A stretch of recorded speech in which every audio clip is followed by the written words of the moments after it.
दोस्तों, हम हर रोज आपके लिए डरावनी कहानी लेकर आते हैं। अगर आप हमारी कहानी का हिस्सा बनना चाहते हैं तो कमेंट करें और हमारे चैनल को सब्सक्राइब करें।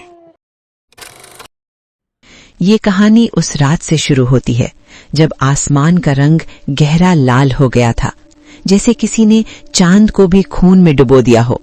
गांव के बाहर शमशान के पास एक पुराना टूटा हुआ मंदिर था जहां सालों से कोई नहीं जाता था। उसी मंदिर के गर्भगृह में दीपक की कांपती लौ के सामने एक युवक बैठा था।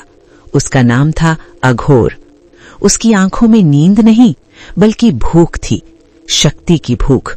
उसके सामने रावण की प्रतिमा थी, 10 सिर 20 भुजाएं, दांतों में क्रूर मुस्कान और आंखों में अहंकार की आग।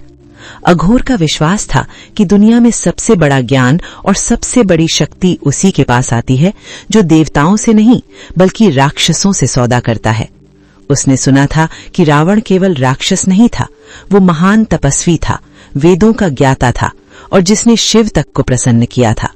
अघोर उसी मार्ग पर चलना चाहता था, भक्ति नहीं, अधिकार।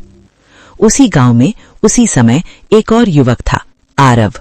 वो हर सुबह सूरज उगने से पहले उठता, नहाकर साफ कपड़े पहनता और हनुमान जी के छोटे से मंदिर में बैठ जाता। उसके पास न धन था, न विद्या का अहंकार, न किसी से कुछ पाने की लालसा। वो बस राम नाम जपता था। उसके लिए हनुमान जी शक्ति का नहीं, समर्पण का प्रतीक थे। वो मानता था कि सच्ची भक्ति में मांग नहीं होती, केवल भरोसा होता है। गांव वाले उसे सीधा साधा समझते थे, कभी कभी मूर्ख भी, लेकिन जब भी किसी पर संकट आता, आरव सबसे पहले मदद के लिए खड़ा होता। अघोर और आरव बचपन के मित्र थे। दोनों ने एक ही मिट्टी में खेला था, एक ही नदी में नहाया था, लेकिन समय के साथ उनके रास्ते अलग हो गए। अघोर को लगता था कि आरव कमजोर है क्योंकि वो भगवान से केवल झुक कर बात करता है, जबकि अघोर रावण के माध्यम से देवताओं को चुनौती देना चाहता था। आरव को लगता था कि अघोर भीतर से डरता है, इसलिए शक्ति का सहारा लेता है। दोनों कभी कभी बहस करते और हर बहस का अंत उसी सवाल पर होता, भक्ति या बलि। रावण की पूजा आसान नहीं थी।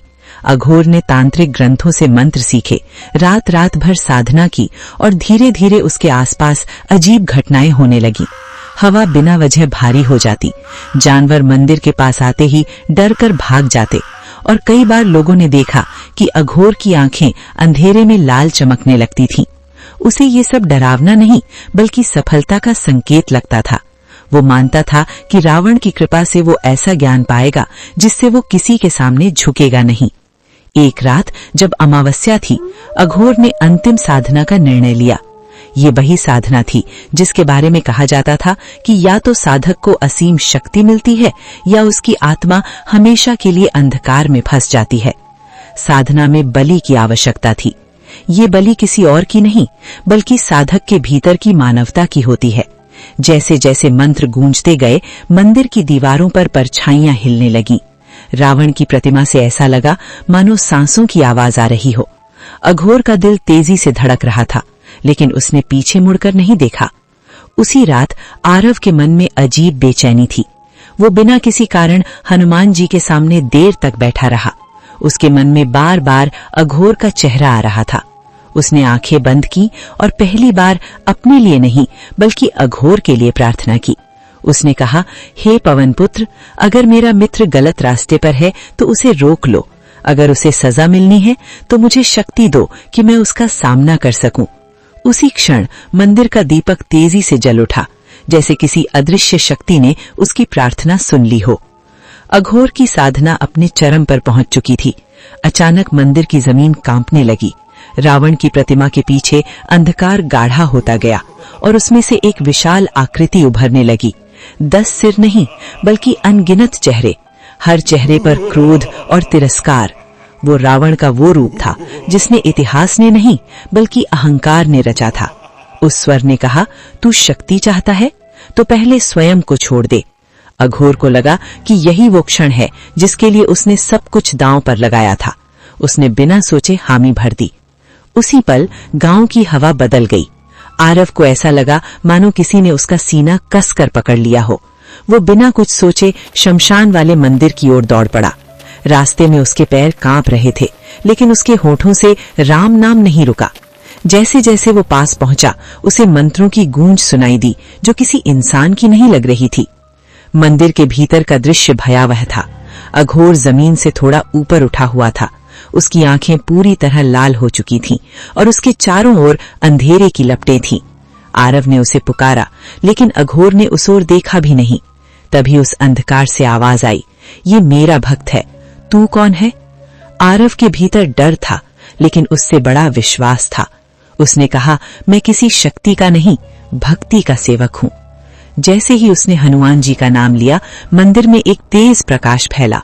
हवा ने रुख बदला और ऐसा लगा मानो किसी अदृश्य पंखों की फड़फड़ाहट गूंज रही हो। अंधकार पीछे हटने लगा। उस स्वर में क्रोध आ गया, भक्ति कमजोरों का सहारा है।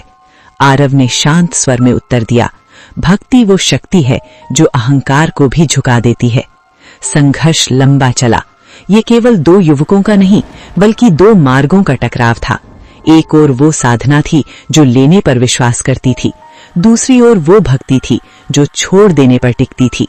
अंततः जब अघोर का शरीर उस अंधकार को संभाल नहीं पाया, वो जमीन पर गिर पड़ा।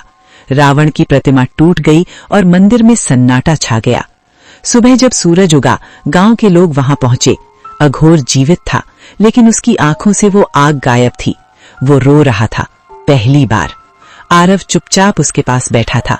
किसी ने कुछ नहीं कहा, क्योंकि उस जगह ने सब कुछ कह दिया था। उस दिन के बाद शमशान वाला मंदिर वीरान हो गया। लोग कहते हैं कि वहां आज भी रात को कोई नहीं जाता, क्योंकि दीवारों में वो प्रश्न गूंजता है, भक्ति या बलि। लेकिन आरव जानता था कि उत्तर बाहर नहीं, भीतर होता है।